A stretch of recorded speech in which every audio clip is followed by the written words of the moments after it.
دیکھو، اپنے اندر کوئی بھی اچھی صفت ہو، ایمان ہو یا اس کے علاوہ بہت ساری صفات ہیں، تو ان تمام چیزوں پر رشک نہیں کرنا چاہیے، اپنے اوپر اپنی بڑائی نہیں کرنی چاہیے۔ اور اس کی بہترین مثال حضرت عبداللہ اندلسی رحمۃ اللہ علیہ کا واقعہ ہے۔ ایک مرتبہ کا واقعہ ہے کہ ایک عیسائی بستی سے گزر کر جا رہا تھا، تو حضرت عبداللہ اندلسی کہنے لگے کہ عیسائی لوگ کتنے کم عقل ہوتے ہیں کہ اللہ کے ساتھ شریک ٹھہراتے ہیں۔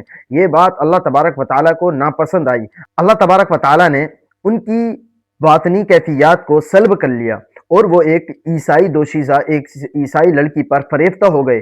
اس سے شادی کرنے کی غرض سے سب کچھ چھوڑ دیا، سور چرانے لگے اور قرآن مجید کا حفظ بھی بھول گئے۔